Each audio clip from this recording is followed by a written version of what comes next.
पिछले अंक में हम लोगों ने हीगल के राजनीतिक चिंतन के कुछ पक्षों पर विचार किया था और अंत में हम लोग उसके स्वतंत्रता संबंधी सिद्धांत को समझने का प्रयास कर रहे थे। और जैसा कि मैंने बताया कि हीगल ने स्वतंत्रता की एक भिन्न प्रकार की व्याख्या की, जो कि उदारवादी चिंतन परंपरा से अलग प्रकार की है। जहां उदारवादियों ने स्वतंत्रता को एब्सेंस ऑफ रिस्ट्रेंट्स यानी बंधन का अभाव माना, या अपनी इच्छा के अनुसार व्यवहार या आचरण माना, यानी उन्होंने स्वतंत्रता को नितांत व्यक्तिवादी दृष्टिकोण से देखा और उन्होंने राज्य को स्वतंत्रता के लिए एक चुनौती या एक आघात माना, और इसलिए अपनी स्वतंत्रता की अवधारणा में वो ये मानते हैं कि राज्य के कार्यक्षेत्र का या अधिकार क्षेत्र का जितना विस्तार होगा, व्यक्ति की स्वतंत्रता उतनी ही सीमित होगी। हीगल ने इसके ठीक विपरीत एक अन्य दृष्टिकोण का प्रतिपादन किया, जिसको कि स्वतंत्रता का आदर्शवादी सिद्धांत कहते हैं। और हीगल का ये मानना है कि, और जैसा कि हम लोगों ने पिछले व्याख्यान में देखा, कि हीगल मानता है कि क्योंकि राज्य की संस्था बुद्धिमत्ता और नीतिमत्ता का चरम उत्कर्ष होती है, और जो चीज़ बुद्धि संगत है, नीति संगत है, वही वस्तुतः हमें स्वतंत्र बनाती है। इसलिए राज्य ही स्वतंत्रता का मूर्त या पूर्ण स्वरूप है। यानी अगर व्यक्ति की स्वतंत्रता के ऊपर हमें विचार करना है तो हमें व्यक्ति की स्वतंत्रता को राज्य के संदर्भ में ही देखना होगा, राज्य के से पृथक करके नहीं देखना होगा, जैसा कि व्यक्तिवादियों और उदारवादियों ने किया। राज्य के कानून वस्तुतः व्यक्ति की स्वतंत्रता के साधक हैं, उसके बाधक नहीं, क्योंकि राज्य हमारा ही, व्यक्ति का ही व्यापक स्वरूप है।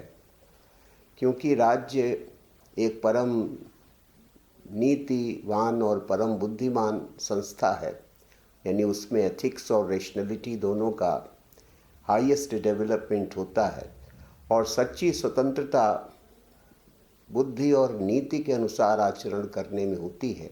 इसलिए राज्य की आज्ञाएं वस्तुतः हमारी स्वतंत्रता का कारण होती हैं।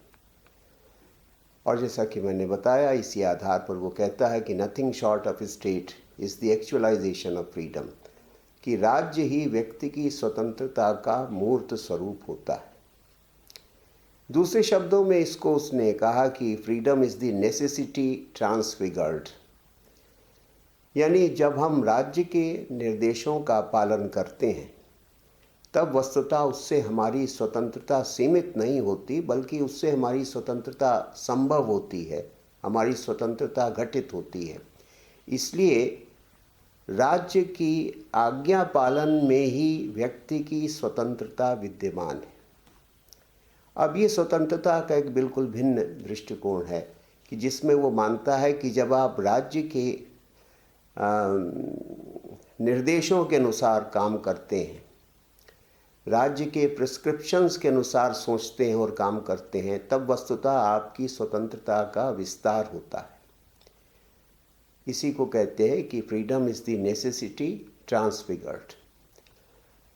एक प्रसिद्ध जो व्याख्याकार हुए राजनीतिक चिंतन के, मॉरिस क्रैन्स्टन, उन्होंने हीगल की स्वतंत्रता को कंपल्सरी रेशनल फ्रीडम का सिद्धांत माना है, कि वो एक ऐसी स्वतंत्रता का प्रतिपादन करता है कि जो बाध्यकारी निर्देशों के पालन में निहित मानती है स्वतंत्रता को।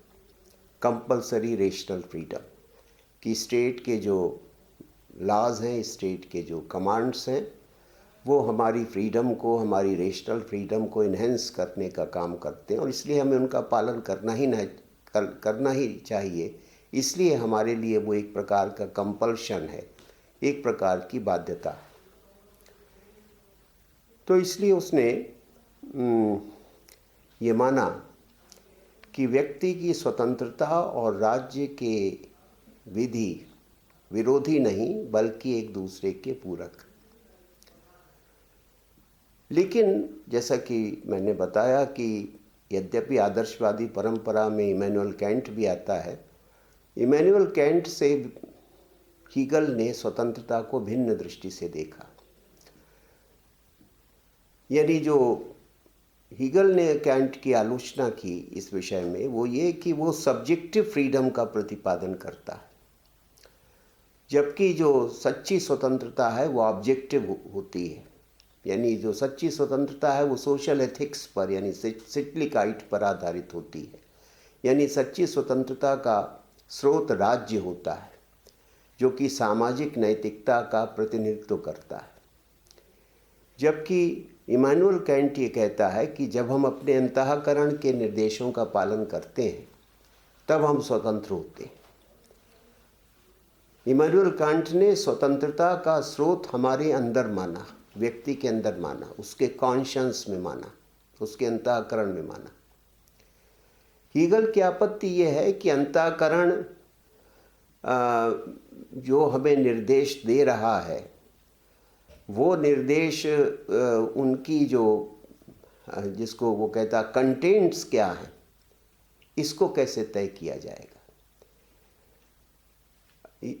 इमैनुअल कांट ने ये तो बता दिया कि जो कैटेगोरिकल इम्पेरेटिव्स हैं, यानी जो हमारे अंदर से जो निर्देश निकलते हैं उनका पालन करने से हम स्वतंत्र बनते हैं, ये तो ठीक है।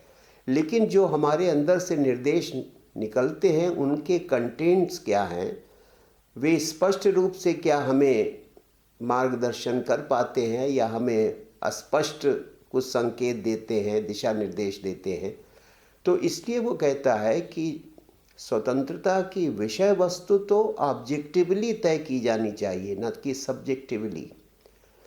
और क्योंकि ऑब्जेक्टिवली वो चीज़ राज्य और राज्य की विधियों में परिभाषित होती है, निर्धारित होती है, इसलिए कैंट की जो स्वतंत्रता है वो एक प्रकार की एब्स्ट्रैक्ट फ्रीडम है। अगर हमें कॉन्क्रीट फ्रीडम चाहिए तो हमें राज्य और राज्य की विधियों और राज्य के निर्देशों के अनुसार आचरण करना पड़ेगा, जिसमें कर्तव्य अकर्तव्य का स्पष्ट और व्यापक निर्देश होता है। तो इसलिए वो कहता है कि इमैनुअल कैंट ने नैतिकता का स्रोत स्वतंत्रता को नैतिक तो माना, लेकिन वो जो उसकी मॉरलिटी है वो सब्जेक्टिव मॉरलिटी है, जबकि स्वतंत्रता का स्रोत ऑब्जेक्टिव मॉरलिटी होनी चाहिए, वस्तुनिष्ठ नैतिकता होनी चाहिए। इस आधार पर उसने इमैनुअल कैंट को क्रिटिसाइज़ किया और ये एक महत्वपूर्ण अंतर कैंट और हीगल में माना जाता है। इसके अलावा एक अन्य पक्ष है हीगल के चिंतन का, खासतौर से जब हम उसके राज्य के सिद्धांत पर विचार करते हैं, वो ये है कि जहाँ अभी तक व्यक्तिवादियों ने, उदारवादियों ने या अराजकतावादियों ने या तो राज्य को इंस्ट्रूमेंट माना था, यानी राज्य को एक उपकरण माना था, एक मीन्स माना था, या जैसे कि अराजकतावादियों ने तो उसको मीन्स भी नहीं माना, उसको माध्यम या साधन भी नहीं माना। और इस कारण व्यक्तिवादियों और उदारवादियों ने जहाँ राज्य को एक नेसेसरी ईविल कहा था, आवश्यक बुराई कहा था, वहीं अराजकतावादियों ने राज्य को एक अनावश्यक बुराई, एक अननेसेसरी ईविल कहा था। यानी राज्य को देखने की ये जो इंस्ट्रूमेंटल जो व्यू है राज्य का, कि राज्य केवल एक साधन मात्र है, उपकरण मात्र है, साध्य तो व्यक्ति है, ये राज्य की महत्ता को, उसकी गरिमा को कम करने की दृष्टि है।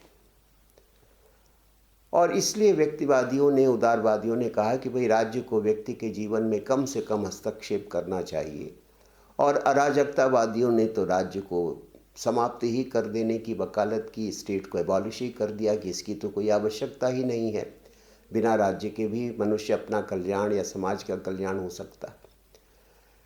तो इन दोनों दृष्टिकोणों से भिन्न हीगल ने एक दृष्टिकोण प्रतिपादित किया, जिसमें वो राज्य को एक साधन या उपकरण नहीं बल्कि राज्य को अपने में एक साध्य मानते हैं। State is and in itself. राज्य एक्चुअली सामाजिक नैतिकता का चरम रूप है। जैसा कि हम लोगों ने देखा कि जो सिटलिकाइट है, जो सामाजिक नैतिकता है, उसका चरम विकास राज्य की संस्था में होता है। यानी व्यक्ति और नागरिक समाज के धरातल पर जब तक हम हैं, परिवार और नागरिक समाज के धरातल पर जब तक व्यक्ति है, तब तक वो नैतिकता के आंशिक पक्षों को ही जानता है। लेकिन जब हम राज्य के सदस्य के रूप में, राज्य के नागरिक के रूप में अपने को देखते हैं, तब हम सच्चे अर्थ में रेशनैलिटी और मॉरलिटी को अटेन करते हैं। यानी राज्य के बिना मनुष्य का नैतिक, बौद्धिक, आत्मिक मनुष्य की कोई परिकल्पना नहीं की जा सकती।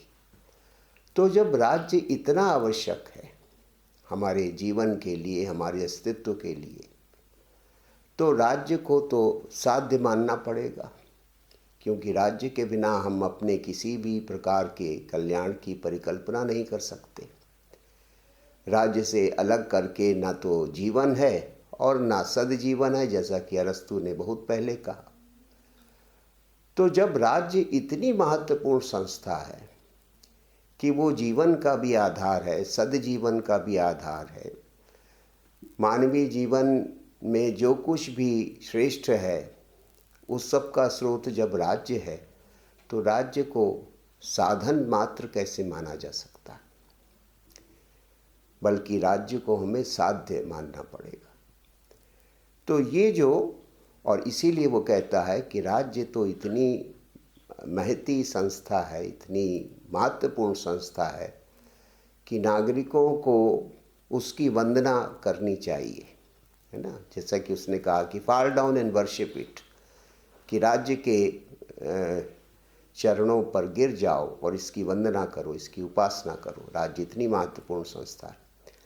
तो इसलिए वो राज्य को एक साध्य के रूप में चित्रित करता है। सभी आदर्शवादियों ने, चाहे वो प्राचीन आदर्शवादी हों चाहे आधुनिक आदर्शवादी हों, उन्होंने राज्य को इसी दृष्टि से देखा है। वे मानते हैं कि राज्य केवल उपकरण मात्र नहीं है। राज्य को उपकरण मानना राज्य की महत्ता को न समझना है या उसको जानबूझ के उसकी महत्ता को कम करना है। वो तो एक फंडामेंटल इंस्टीट्यूशन है हमारे जीवन की, एक परफेक्ट इंस्टीट्यूशन है। वो हमारे, जैसा कि बर्क ने कहा कि वो तो परफेक्शन की शर्त है, मानवीय पूर्णता की, मानवीय विकास की राज्य शर्त है। तो अगर ऐसा है तो फिर राज्य तो साध्य हुआ, वो साधन कैसे माना जा सकता है। तो इस दृष्टि से हीगल ने अपने राज्य सिद्धांत में राज्य को एक साध्य के रूप में प्रतिपादित किया। फिर एक अन्य बात यह है कि राज्य को वो इतना महत्वपूर्ण स्थान देता है, राज्य को एक दैवीय संस्था मानता है, राज्य को बुद्धि और नैतिकता का चरम रूप मानता है, राज्य को सामाजिक नैतिकता का एम्बॉडीमेंट यानी उसका प्रतिबिंब मानता है।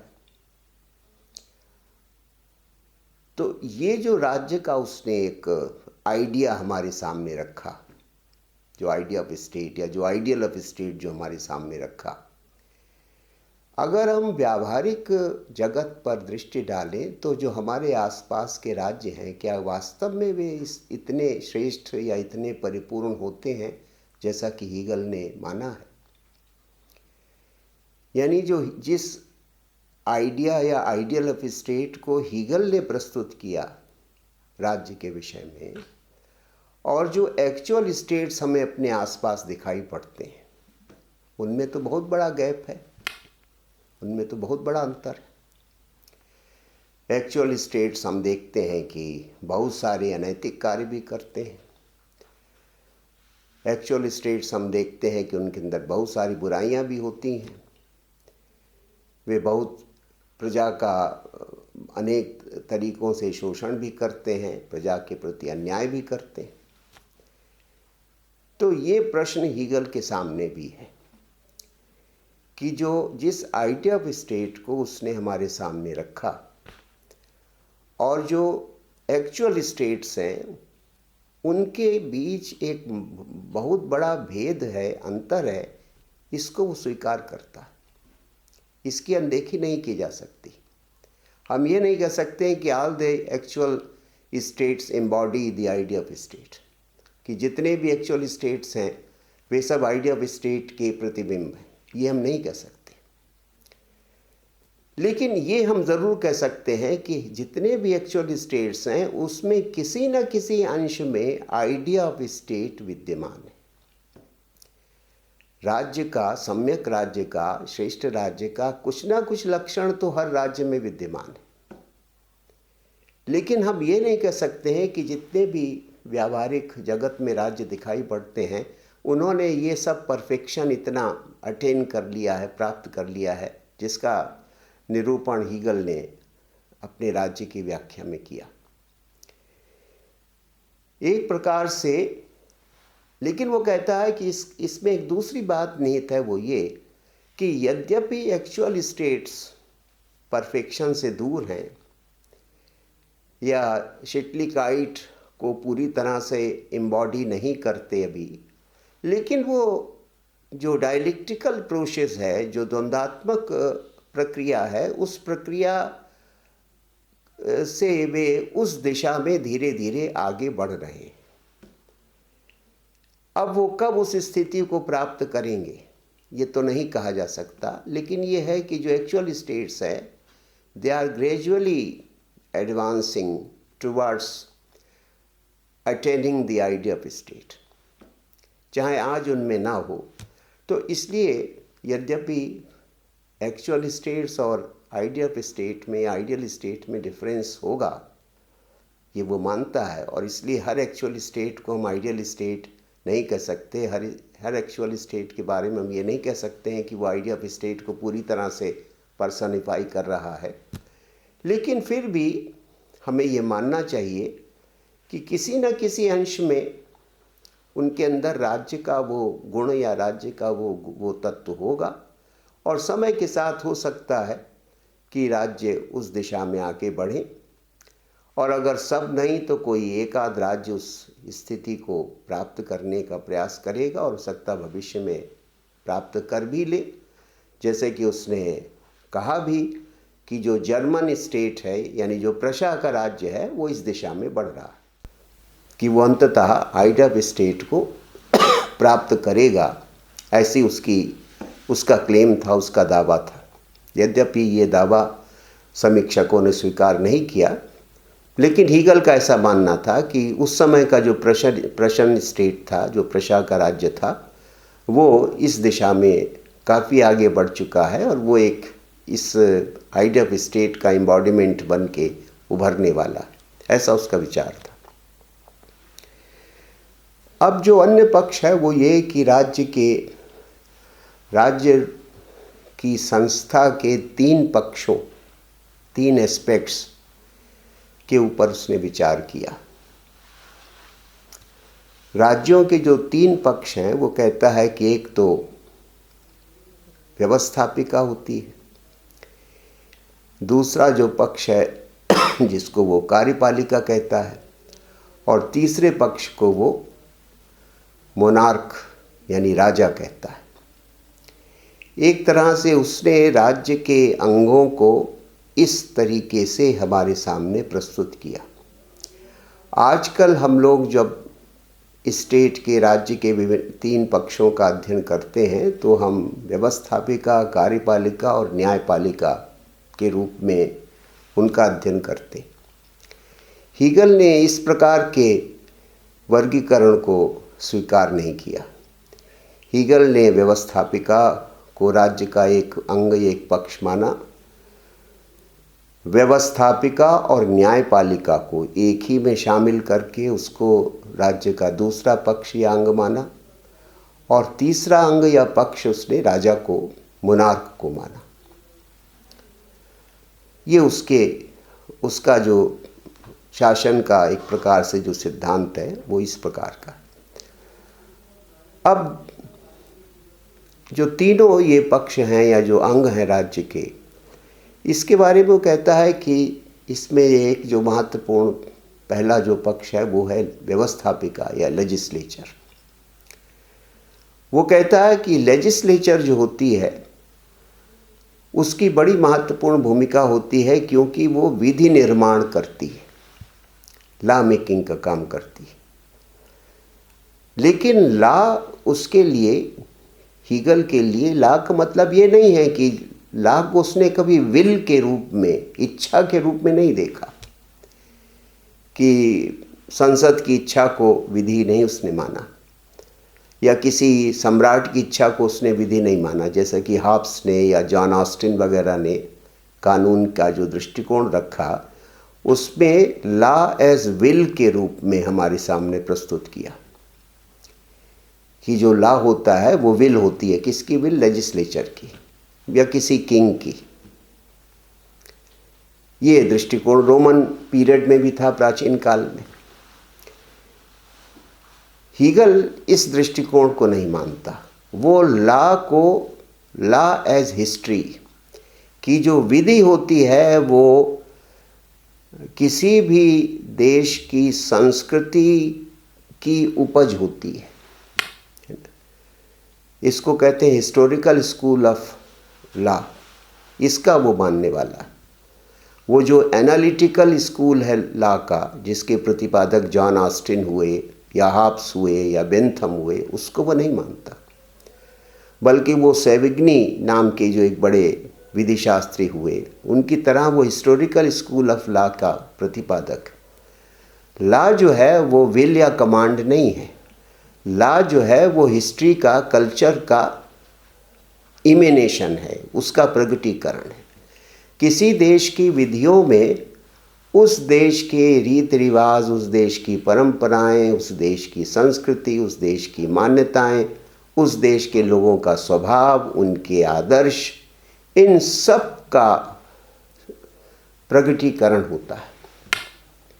यानी किसी भी देश की जो कस्टम्स हैं, ट्रेडिशंस हैं, वहाँ के लोगों का टेम्परामेंट है, वहाँ के लोगों की जो वैल्यूज़ हैं, जो आइडियल्स हैं, वे सब कलेक्टिव फॉर्म में हमारे सामने विधि के रूप में आते हैं।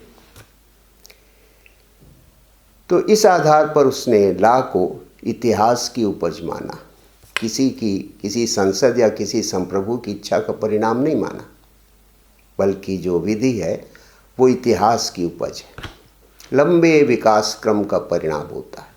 जैसे उदाहरण के तौर से हिंदू लॉ है, तो हिंदू लॉ जो है वो किसी राजा की आज्ञा का परिणाम नहीं है, वो किसी राजा की इच्छा का परिणाम नहीं है, बल्कि उसके स्रोत हमारे यहाँ श्रुति में, स्मृति में और दूसरी तमाम मान्यताओं, परंपराओं, यहाँ के लोगों के जीवन के मूल्यों और आदर्शों, इन सब के आधार पर हिंदू लॉ बनता। और जैसा कि कहा जाता है कि जो राजा होता है या जो विधायिका होती है वो केवल उसी को फॉर्मुलेट करके, उसको एक आकार देकर उसकी घोषणा मात्र कर देती है।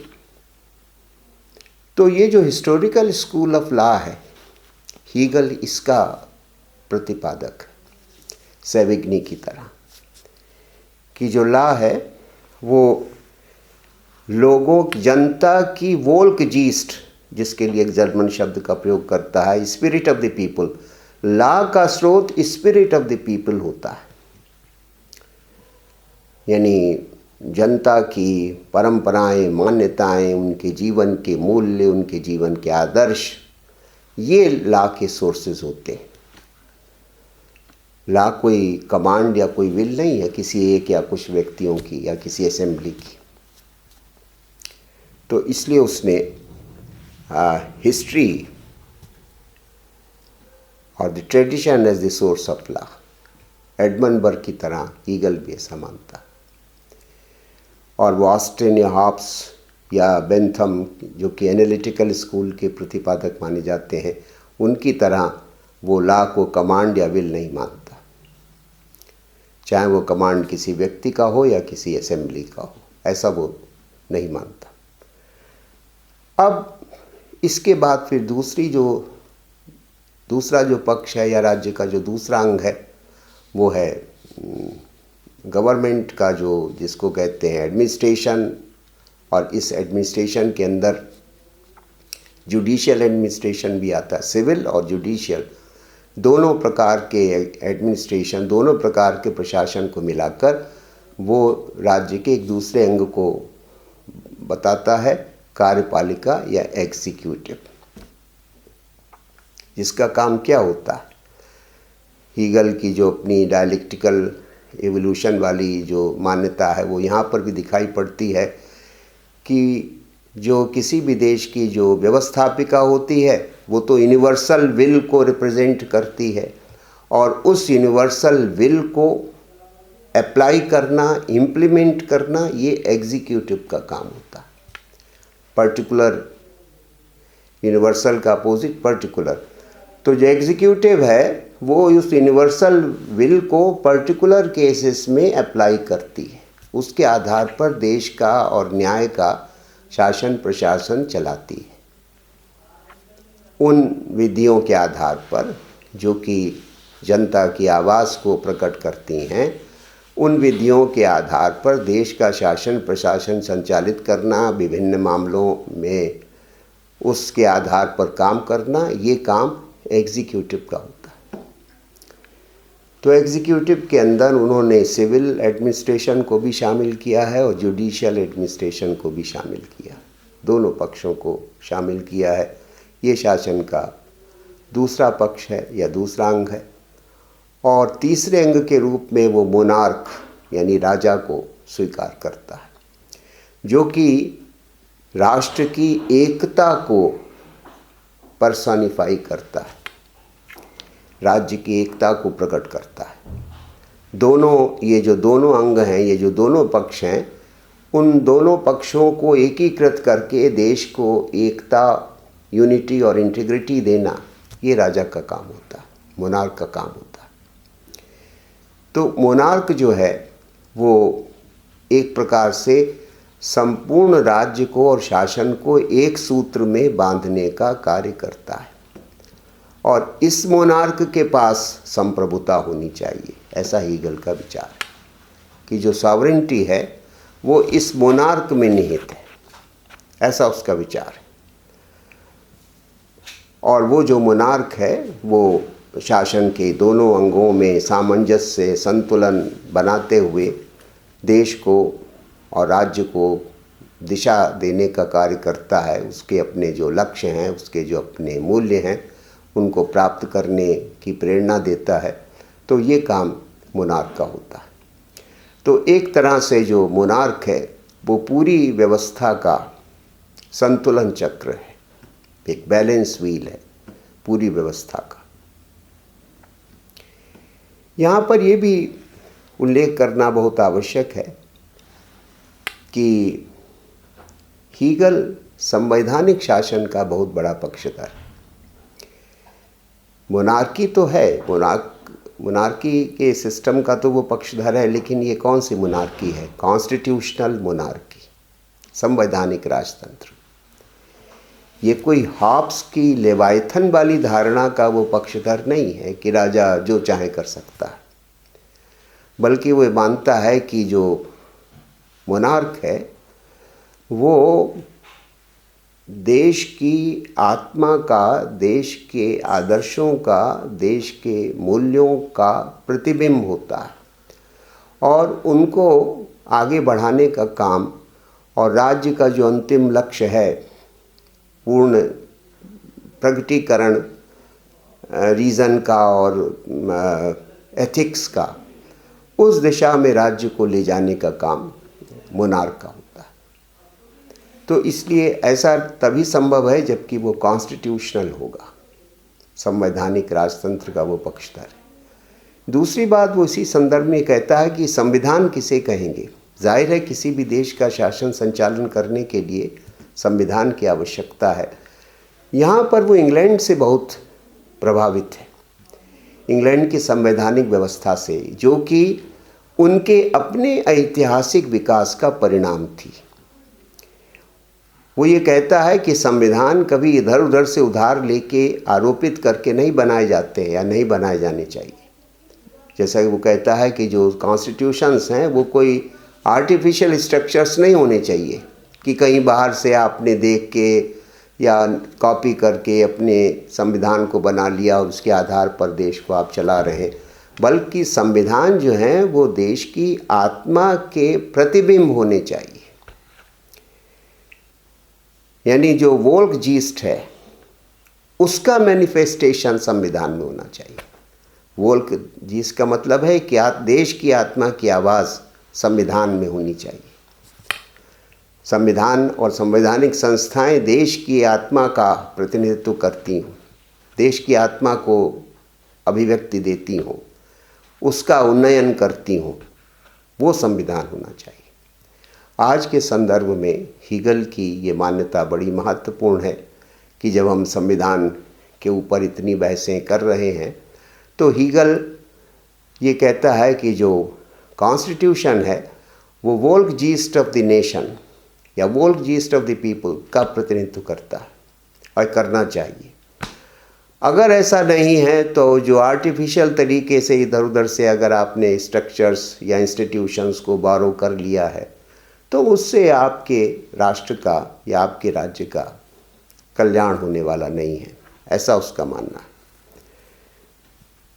तो ये उसकी एक मान्यता है और इस तरह से उसने शासन के पक्ष पर भी विचार किया है। यहाँ भी उसका जो डायलेक्टिकल व्यू है वो उसकी गवर्नमेंट की थ्योरी में दिखाई पड़ता है। किस तरह से कि जो लेजिस्लेचर है वो थीसिस को रिप्रेजेंट करती है, उसका बेसिस यूनिवर्सल विल है। जो एग्जीक्यूटिव है वो एंटीथेसिस को रिप्रेजेंट करती है, उसका आधार पर्टिकुलर विल है। यानी यूनिवर्सल विल को पर्टिकुलर केसेस में अप्लाई करना ये एग्जीक्यूटिव का काम होता है। और जो मोनार्क है वो एक हायर यूनिटी को रिप्रेजेंट करता है, सिंथेसिस को रिप्रेजेंट करता है कि जिसमें थीसिस और एंटीथेसिस दोनों एक हायर लेवल पर जाकर काम करती हैं।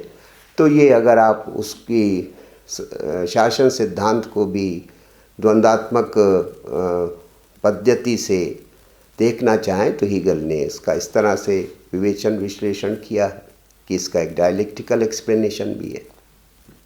उसने हर चीज़ को डायलेक्टिकली ही प्रस्तुत किया है तो उसने थियरी ऑफ गवर्नमेंट को भी डायलेक्टिकली ही प्रस्तुत किया। और फिर एक अन्य महत्वपूर्ण विचार हीगल का युद्ध का सिद्धांत है, थियरी ऑफ वार। अब ये इसलिए महत्वपूर्ण है क्योंकि हम लोगों ने इमैनुअल कैंट के संदर्भ में पढ़ा और दूसरे अन्य विचारकों के संदर्भ में भी पढ़ा कि 18वीं शताब्दी जो थी, जिसको कि हम प्रबोध काल कहते हैं, एज ऑफ एनलाइटनमेंट कहते हैं, उस प्रबोध काल में एक बहुत बड़ा आदर्श विश्व शांति का प्रतिपादित किया जा रहा था कि संपूर्ण विश्व में शांति होनी चाहिए, युद्ध समाप्त होने चाहिए। इमैनुअल कांट ने एक प्रसिद्ध निबंध भी लिखा परपीचुअल पीस के नाम से, जिसमें उसने अखंड शांति पर आधारित विश्व की परिकल्पना की और विश्व के विभिन्न देश अपना एक फेडरेशन, अपना एक परिसंघ बनाएं और जो कुछ भी उनके बीच छोटे बड़े विवाद हैं उसको उससे हल कर लें और युद्ध की नौबत कभी ना आए। ऐसी उसने एक परिकल्पना प्रस्तुत की। इमैनुअल कैंट तो एनलाइटनमेंट एज का सबसे बड़ा प्रतिपादक था।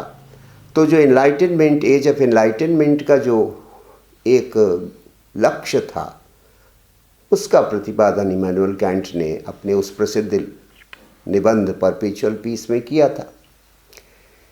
लेकिन हीगल यहाँ पर भी इमैनुअल कैंट की मान्यता से बिल्कुल असहमत है। ना तो वो इस मान्यता को स्वीकार कर पाता है कि युद्ध एक बुराई है और इसलिए इसको समाप्त किया जाना चाहिए, war is an evil and therefore war must be eradicated. वो ये नहीं मानता। वो ये भी नहीं मानता कि युद्ध जो हैं वो केवल नकारात्मक परिणाम उत्पन्न करते। वो ये भी नहीं मानता कि कोई अंतर्राष्ट्रीय विधि जैसी कोई चीज़ होती है, कोई इंटरनेशनल लॉ जैसी कोई चीज़ होती है, या कोई इंटरनेशनल ट्राइब्यूनल्स जैसे कुछ संस्थाएं होती हैं जो कि देशों के बीच के विवादों का हल कर सकते हैं। तो ये जितनी भी एज ऑफ एनलाइटनमेंट की मान्यताएं थीं वार और पीस के ऊपर, उसको हीगल तो नहीं मानता, बल्कि वो इसके विपरीत युद्ध का पक्षधर है। युद्ध के अंदर विद्यमान श्रेष्ठताओं का विवेचन करता है कि हम लोग जो अभी तक युद्ध को एक बुरे तरीके से देखते रहे हैं, इसको एक ईविल मानते रहे हैं, तो ये सही दृष्टिकोण नहीं है। और वो ये भी कहता है कि अंतर्राष्ट्रीय विधि जैसी कोई चीज़ होती नहीं। अब ये सब कहने के पीछे उसके क्या तर्क हैं, इसको हमें समझना है।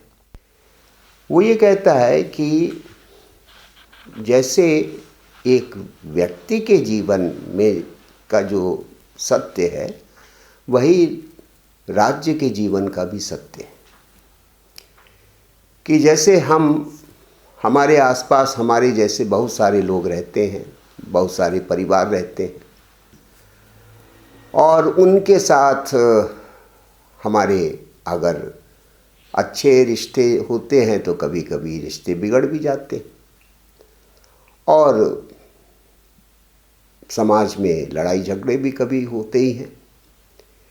इसी तरह से जो कमिटी ऑफ नेशंस है, जो राज्यों का या राष्ट्रों का जो समूह है, उसमें भी ऐसा ही है कि जो इंडिविजुअल स्टेट है उसका दूसरे स्टेट से कोई ना कोई विवाद हो जाता है, होता ही रहता है, और कभी कभी वो विवाद इतने बढ़ जाते हैं कि युद्ध की नौबत आ जाती है। तो युद्ध होना तो स्वाभाविक है, नेचुरल है। ये कोई एक्सीडेंट नहीं है, ये कोई दुर्घटना नहीं है, वो कहता है।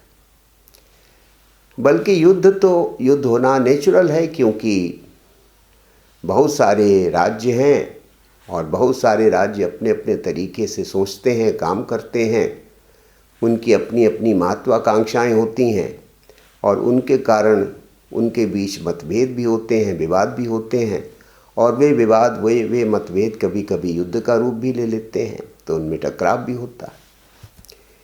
और ये प्राचीन काल से अभी तक ये अंतर्राष्ट्रीय जो जीवन है उसका ये सत्य रहा है। तो जो एक व्यक्ति के जीवन की परिस्थिति है, वही राष्ट्रों के जीवन की भी परिस्थिति है, और इसलिए वार्स और कॉन्फ्लिक्ट्स ये सब नेचुरल हैं, तो होते ही रहेंगे। दूसरी बात वो कहता है कि युद्ध से लाभ भी है, और वो कहता है कि युद्ध का जो पॉजिटिव साइड है वो ये है कि ये हमारे नागरिकों के अंदर गुणों की वृद्धि करता है। वो कहता है कि युद्ध एक तो निगेटिवली हमारे लिए फ़ायदेमंद है, और दूसरा युद्ध पॉजिटिवली भी हमारे लिए फ़ायदेमंद है। नकारात्मक दृष्टि से फ़ायदेमंद है और सकारात्मक दृष्टि से भी फ़ायदेमंद है। दोनों दृष्टियों से युद्ध देश के लिए, राज्य के लिए लाभकारी है। सकारात्मक दृष्टि से ऐसे फ़ायदेमंद है क्योंकि जब तक किसी देश के सामने कोई संकट ना आए, कोई चुनौती ना आए, और मतलब युद्ध के रूप में कोई ऐसी स्थिति पैदा ना हो जाए, तब तक नागरिकों में अब जो देशभक्ति का भाव है उसकी वृद्धि कैसे होगी। युद्ध के समय, संकट के समय नागरिक अपने छोटे मोटे मतभेदों को बुलाकर, अपने छोटे मोटे स्वार्थों को छोड़कर, अपने छोटे मोटे प्रश्नों को छोड़कर राज्य के प्रति पूरी निष्ठा और समर्पण के साथ काम करते हैं। यानी एक तरह से उनका सब्लिमेशन हो जाता है, उनका उन्नयन हो जाता है। जो नागरिक अभी तक केवल अपने में खोया था, अपने तक सीमित था, या अपने परिवार तक सीमित था, या किसी वर्ग विशेष तक सीमित था, अब वो उन सीमाओं का अतिक्रमण करके, उनको ट्रांसेंड करके राज्य के विषय में, राष्ट्र के विषय में सोचने लगता है और उसके लिए काम करने लगता है।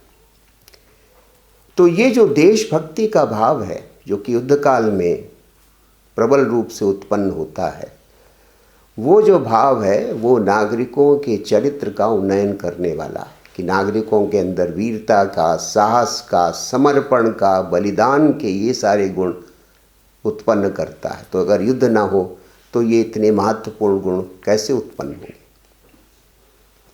इसलिए युद्ध जो है वो नागरिकों का के चरित्र का, उनके मनोभावों का उन्नयन करने वाला होता है। यानी जो वार्स है वो हम नागरिकों को सब्लिमेट करते हैं।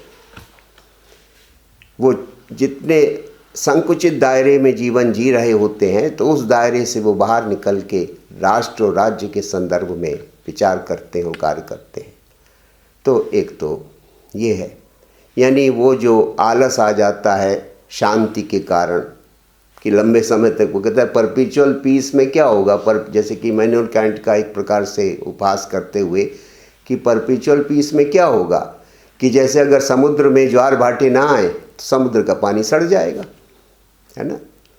इस रूपक का वो इस्तेमाल करता है कि अगर स्टॉर्म्स ना हो तो समुद्रों का, नदियों का पानी सड़ जाए, लेकिन स्टॉर्म्स आते हैं, तूफान आते हैं, ज्वार भाटे आते हैं तो समुद्र का पानी, उसका शुद्धिकरण हो जाता है, उसका प्योरिफिकेशन हो जाता है।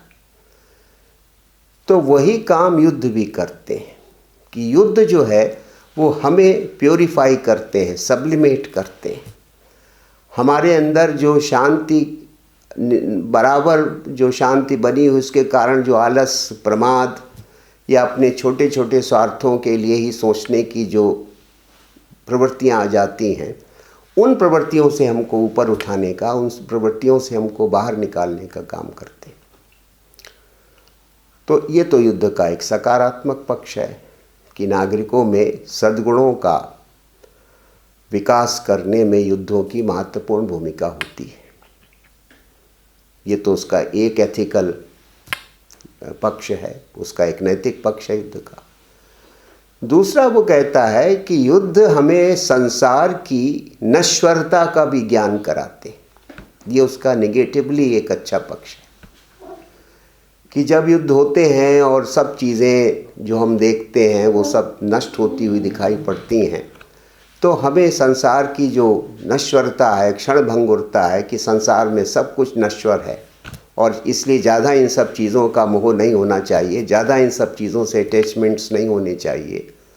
तो युद्ध हमें भौतिक जगत की या भौतिक उपलब्धियों की जो फ्रेजाइलिटी है, उनकी जो नश्वरता है, उसका भी ज्ञान कराता है। युद्ध के समय हमें पता चलता है कि जिन चीज़ों, जिस रुपए पैसे, भौतिक उपलब्धियों के लिए हम इतने अटैच्ड थे, तमाम संग्रह कर रहे थे, लेकिन देखो युद्ध में सब देखते देखते सब नष्ट भ्रष्ट हो गया। तो ये भी एक युद्ध का पक्ष है।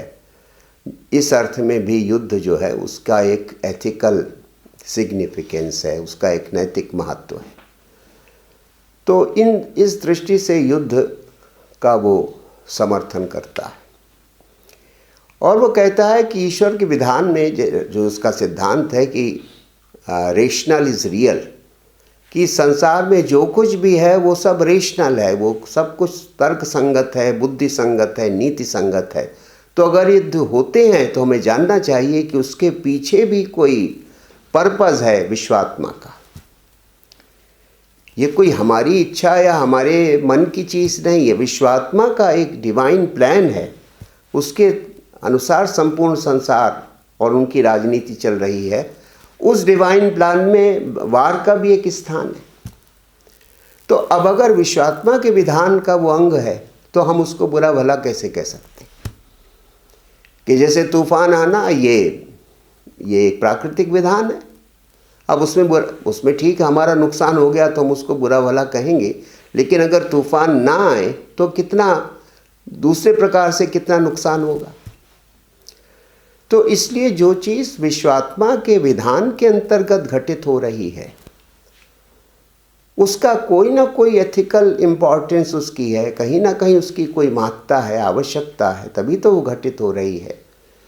इसलिए वार को बुरा भला कहने से काम नहीं चलेगा, हमें उसको समझना चाहिए कि वार क्यों होते। और इसीलिए जॉन हेलेवल जो कि बहुत बड़े समीक्षक हुए, उन्होंने अपनी पुस्तक में कहा है कि Hegel does not advocate war, he merely explains it. Hegel युद्ध का पक्ष पोषण नहीं करता है, जैसा कि हमें लगता है कि शायद वो सपोर्ट कर रहा है, एडवोकेट कर रहा है। हेलेवल कहते हैं कि वो वार को एक्सप्लेन कर रहा है कि अगर वार होते हैं तो उसको हमें कैसे देखना चाहिए, कैसे समझना चाहिए। तो इसलिए हेलेवल ने कहा कि Hegel does not advocate war, he merely explains it. Advocate करना और एक्सप्लेन करना ये दोनों अलग चीज़ें होती। उसकी एडवोकेसी में हमको, उसके एक्सप्लेनेशन से हमको लगता है कि जैसे कि वो वार का बहुत बड़ा सपोर्टर है, वार मॉन्गर है। कई लोगों ने कहा ही है कि युद्ध के ये प्रतिपादक है कि Hegel is a war monger, but he is not a war monger. He is simply trying to understand war and its significance in the divine plan. कि ईश्वरीय विधान में, विश्वात्मा के विधान में जो भी चीज़ें हैं उनके पीछे कोई रीज़न है। वो चाहे हम समझ पाएँ ना समझ पाएँ, या हमें हमको अच्छा लगे या न लगे, लेकिन डिवाइन प्लान जो है उसमें हर चीज़ का एक रेशनल है, और उस रेशनल को हमें समझने की कोशिश करनी चाहिए। तब हम किसी चीज़ को सही परिप्रेक्ष्य में देख पाएंगे।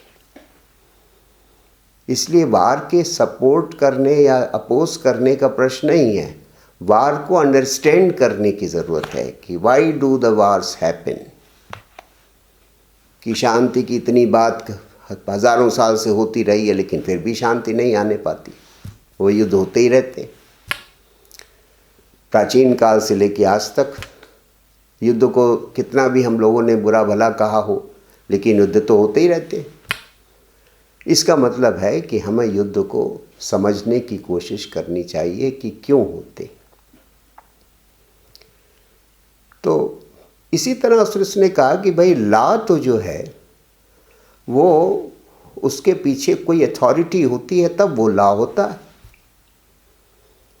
किसी भी विधि के पीछे अगर कोई सत्ता है, कोई शक्ति है जो उसको इन्फोर्स करा सकती है, जो उसको ना माने उनको वो दंडित कर सकती है, अगर ऐसी चीज़ कोई है तो उसको तो लॉ कहेंगे। लेकिन जिस विधि के पीछे ना कोई अथॉरिटी है, ना उसको आप इन्फोर्स करा सकते हैं, ना उस विधि का जो लोग वायलेशन कर रहे हैं, उल्लंघन कर रहे हैं, उसको आप पनिश कर सकते हैं, तो फिर वो किस अर्थ में विधि है ना। तो वो कहता है कि इंटरनेशनल लॉ जो है वो केवल एक बहुत अच्छी मनोकल्पना है ना। ये एक बहुत ही एक इल्यूज़न है ना, एक आकर्षक विचार है। ये वास्तव में इस तरह की कोई चीज़ नहीं होती, और इस आकर्षक विचार को सैकड़ों सालों से प्रतिपादित किया जाता रहा है, लेकिन ये वास्तव में इंटरनेशनल लॉ तो लॉ होता ही नहीं है, क्योंकि उसके पीछे ना कोई अथॉरिटी है, उसको ना कोई इन्फोर्स करने वाला है, और ना जो वायलेटर्स हैं, उसका उल्लंघन करने वाले हैं, उनके लिए आप पनिशमेंट दे पाते हैं। तो जिसको बाद में कहा गया कि वो केवल कर्टसी, उसको हम लॉ बाय कर्टसी ही कहते हैं कि शिष्टाचार की बात है, आप उसका पालन करिए ना करिए। तो international law is at the most A courtesy, it is not law in the strict sense of the term. तो इसलिए वो कहता है कि कोई इंटरनेशनल लॉ वगैरह नहीं होता, और इसलिए कोई इंटरनेशनल ऑर्गेनाइजेशन जैसी भी कोई चीज़ नहीं होती। बस nation state is the final form of the evolution of the institutions, nothing beyond it। कि राष्ट्र राज्य पर आकर संस्थाओं का विकास परिपूर्ण हो गया। अब कोई अंतर्राष्ट्रीय राज्य जैसी, कोई इंटरनेशनल स्टेट या कोई वर्ल्ड स्टेट जैसा कुछ नहीं होने वाला। जो लोग ऐसी बात कर रहे हैं उनको डायलेक्टिकल प्रोसेस का ही ज्ञान नहीं है, उनको जो सच्चाई है जीवन की वही उनको समझ में नहीं आती। क्योंकि सच्चाई तो ये है, जैसा कि उसने कहा कि भाई जितना भी इंस्टीट्यूशनल डेवलपमेंट है वो नेशन स्टेट पे आके कंप्लीट हो जाता है। अब कोई वर्ल्ड स्टेट या कोई इंटरनेशनल स्टेट जैसा कुछ नहीं होने वाला। तो इस आधार पर उसने ना विश्व शांति के विचार को स्वीकार किया, ना उसने अंतर्राष्ट्रीय संस्थाओं के विचार को स्वीकार किया, और ना उसने अंतर्राष्ट्रीय विधि के विचार को स्वीकार किया, और इनको लॉजिकली रिफ्यूट किया, डायलेक्टिकली। कि जो डायलेक्टिकल, क्योंकि उसकी दृष्टि चीज़ों को हमेशा डायलेक्टिकली देखने की है, तो वो कहता है कि भाई लॉजिकल ग्राउंड पर ये सब चीज़ें हमारी समझ में नहीं आती, जो इस तरह की मान्यताएं प्रतिपादित की जाती। तो इसलिए युद्ध का जो उसका सिद्धांत है वो भी हीगल के चिंतन का एक महत्वपूर्ण पक्ष है। अब अंतिम एक पक्ष और है जिसको कि हम लोग अगले व्याख्यान में देखेंगे।